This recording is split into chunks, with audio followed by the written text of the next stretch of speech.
Dubai में स्थित बुर्ज खलीफा इस दुनिया में इंसान की बनाई सबसे ऊंची इमारत है और ये इंजीनियरिंग के इतिहास की सबसे बड़ी उपलब्धियों में से एक है। इसकी कल्पना भी बहुत महत्वाकांक्षी थी और इसे बनाने के लिए तो वाकई जांबाजी की जरूरत थी। क्रेन्स पहले से भी ऊंची बनानी पड़ी, शीशे और ऊंचाई पर लगाने पड़े और ये अब तक का सबसे बड़ा निर्माण था। मिडिल ईस्ट के दुबई शहर में एक आर्किटेक्चरल जायंट खड़ा है। 828 मीटर ऊंचा बुर्ज खलीफा दुनिया की सबसे ऊंची इमारत है। $1.5 अरब के इस टावर का उद्घाटन सन 2010 में हुआ और इस अवसर पर हुई आतिशबाजी को भी सबसे शानदार प्रदर्शनों में गिना जा सकता है। लेकिन जिस जमीन पर यह इमारत बनी है, यह पहले बिल्कुल अलग दिखती थी।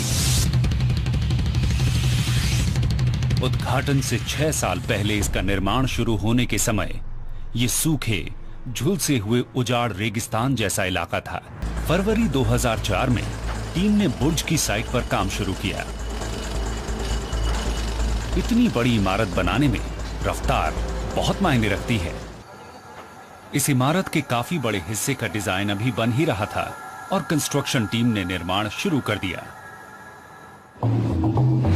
बुर्ज जैसे टावर को सबसे तेजी से रीइंफोर्स्ड कंक्रीट से जंप फॉर्मिंग प्रोसेस के जरिए ही बनाया जा सकता था। इस प्रक्रिया में टीम इसके बेस में सांचे बनाती है। इसमें स्टील रीइंफोर्समेंट बार्स घुसाकर कंक्रीट डाली जाती है। फिर कंक्रीट के सेट होने पर टीम सांचे को उठाकर अगले लेवल पर ले जाती है और यह प्रक्रिया फिर से दोहराई जाती है। इस तरीके से इस बिल्डिंग में हर हफ्ते एक नई मंजिल जुड़ने लगी।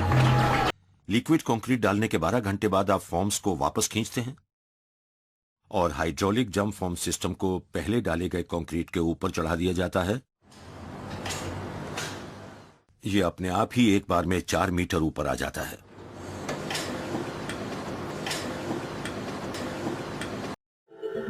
इस क्वालिटी के लिए काफी कीमत चुकानी पड़ती है। अरबों डॉलर के इस डिजाइन को हकीकत में बदलना वाकई एक बहुत बड़ा काम होगा। निर्माण की सबसे बुनियादी चीजें भी बहुत मजबूत होनी चाहिए। कंक्रीट की मजबूती यहां बहुत अहम थी। हमने यहां ऐसा कंक्रीट बनाया जैसा कभी किसी ने नहीं बनाया था। टीम ने 25 अलग अलग चीजों को मिलाकर ऐसा कंक्रीट बनाया जो इमारत के ऊपरी हिस्से तक पंप होने तक लिक्विड रहे और उसके बाद बहुत तेजी से जम जाए। लेकिन 45 डिग्री सेल्सियस से भी ज्यादा गर्मी वाले शहर दुबई में इस खास मिक्स को जमाना भी एक बहुत बड़ी चुनौती है। अगर कंक्रीट बहुत ज्यादा गर्म हो तो यह तुरंत जम जाएगा और आप इसे सही जगह पर लगा भी नहीं पाएंगे। इसे रात के समय डालना पड़ता था जब तापमान कम रहता है। जल्दी ना जमे इसलिए कंक्रीट मिक्स में बर्फ और ठंडा पानी भी डालना पड़ता था। मिक्स को इमारत के ऊपर तक पहुंचाने के लिए कंस्ट्रक्शन टीम ने दुनिया के 3 सबसे ताकतवर कंक्रीट पंप्स का इस्तेमाल किया।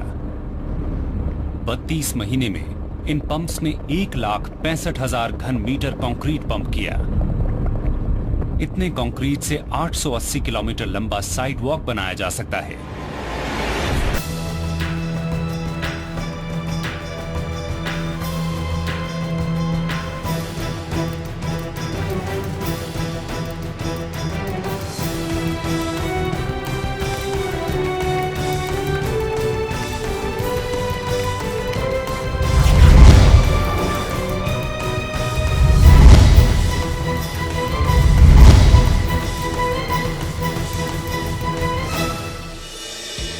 आइए जानते हैं सीमेंट का उत्पादन कैसे किया जाता है। सीमेंट बनाने के लिए कच्चे माल के रूप में लाइमस्टोन का इस्तेमाल किया जाता है। इसे लाइमस्टोन की खान में से विस्फोट करके प्राप्त किया जाता है। बड़ी बड़ी चट्टानों में ड्रिल करके डायनामाइट द्वारा विस्फोट किया जाता है, जो चट्टानों को छोटे छोटे आकार में तोड़ देता है।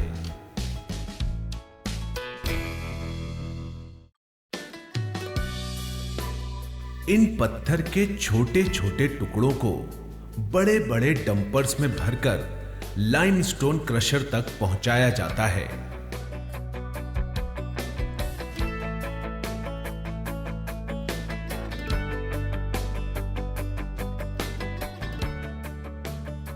जिसे क्रशर में डालकर बिल्कुल महीन पीस दिया जाता है। जितनी महीन इसकी पिसाई होती है उतनी ही अच्छी इसकी किल में पकाई हो जाती है। पत्थर की पिसाई होने के बाद इसे बेल्ट कन्वेयर के द्वारा एक जगह पहुंचा दिया जाता है जिसे स्टैकर कहते हैं।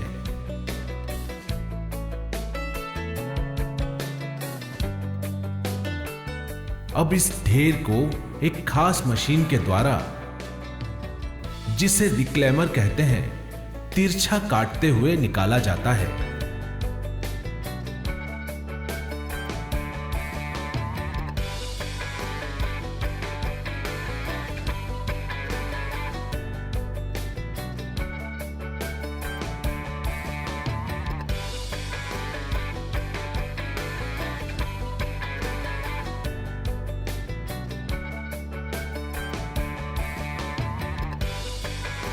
इस रॉ मिल साइलो में कच्चे माल की अच्छी तरह से मिक्सिंग की जाती है और बाद में उसे एक 6 मंजिल इमारत नुमा मशीन में ऊपर से डाल दिया जाता है जिसे प्री हीटर टावर कहा जाता है। इस प्री हीटर टावर में कच्चे माल को ऊपर से इसलिए डाला जाता है ताकि वो नीचे की तरफ गिरना शुरू हो सके। साथ ही इस टावर के नीचे से गर्म गैस दी जाती है ताकि कच्चे माल की पकाई शुरू हो जाए। इस क्रिया को प्री कैल्सिनेशन कहा जाता है। इस क्रिया के बाद कच्चे माल को एक घूमती हुई किल यानी एक भट्टा में डालकर उसे और पकाया जाता है जिसके अंदर का तापमान 1450 डिग्री सेल्सियस होता है। इतने ज्यादा तापमान पर पकने के बाद जब इसे ठंडा किया जाता है तो क्लिंकर तैयार हो जाता है जो गोल आकार का होता है जहां इसे स्टोर कर लेते हैं। पूरे सीमेंट प्लांट की उत्पादन प्रक्रिया का संचालन एक केंद्रित स्थान से किया जाता है जिसे सेंट्रल कंट्रोल रूम यानी सीसीआर कहा जाता है। इस सीसीआर में मौजूद वैज्ञानिक सीमेंट के उत्पादन में शामिल छोटी छोटी क्रियाओं पर कंट्रोल रखते हैं और कंप्यूटर्स के द्वारा प्लांट को संचालित करते रहते हैं। इससे इंसानी गलतियां दूर हो जाती हैं और सीमेंट की क्वालिटी लगातार सुनिश्चित होती रहती है। पूरी फैक्ट्री स्वचालित होने की वजह से सीमेंट की क्वालिटी एक साथ तैयार की जाती है। क्वालिटी को सुनिश्चित करने के लिए लैब में मौजूद वैज्ञानिक दिन रात इसकी गुणवत्ता की जांच करते रहते हैं ताकि कहीं भी कोई चूक ना हो सके। सीमेंट की पिसाई 2 टेक्नोलॉजी के द्वारा की जाती है, एक बॉल मिल के द्वारा और दूसरा वर्टिकल रोलर मिल के द्वारा। वर्टिकल रोलर मिल सबसे नवीनतम टेक्नोलॉजी है जिससे सीमेंट की पिसाई अत्यधिक सही तरीके से की जा सकती है।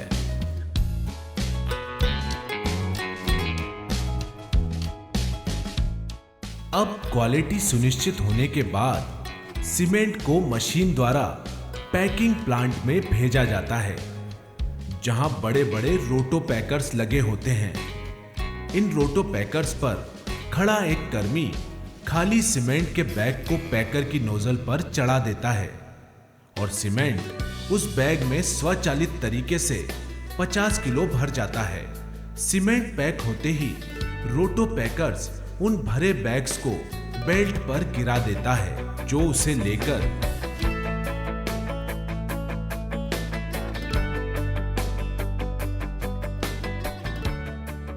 सीधे ट्रकों में लोड होने के लिए चला जाता है।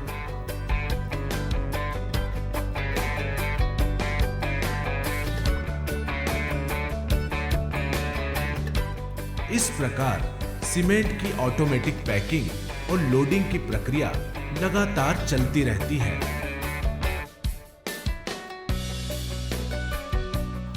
हमारे क्वालिटी कंट्रोल डिपार्टमेंट में सीमेंट की क्वालिटी को जांचने के लिए सबसे नई तकनीक का इस्तेमाल किया जाता है, जिसे इंटीग्रेटेड एक्सरे एनालाइजर या XRF टेक्नोलॉजी कहा जाता है।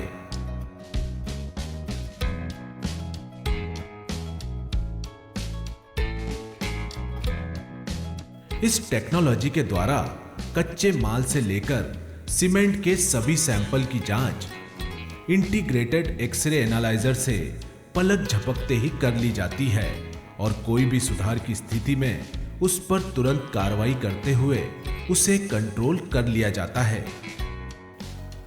इस लैब में फिजिकल तथा केमिकल दोनों की जांच की जाती है और सीमेंट की गुणवत्ता उसके हर पैमाने पर सटीक उतारते हुए सुनिश्चित की जाती है। सीमेंट की स्ट्रेंथ मापने के लिए एक विशेष प्रकार की रेत का इस्तेमाल किया जाता है। इस रेत के 3 ग्रेड होते हैं, जिनको एक निर्धारित मात्रा में सीमेंट के साथ मिक्स किया जाता है। मिक्सिंग करने के लिए उसमें निर्धारित मात्रा में पानी डालकर उसे गेजर द्वारा अच्छी तरह मिक्स करके क्यूब कास्ट कर लिया जाता है। इस क्यूब को तराई करने के बाद मशीन द्वारा तोड़ा जाता है, जो उस सीमेंट की स्ट्रेंथ बतलाता है।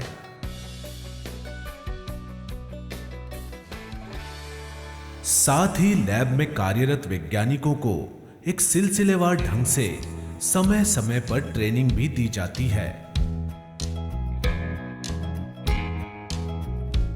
ताकि वे अपने कार्यों में पारंगत बने रहें। सीमेंट के अलावा उन्हें कंक्रीट की भी विशेष ट्रेनिंग दी जाती है, जैसे कि स्लम कोन टेस्ट, क्यूब टेस्ट इत्यादि।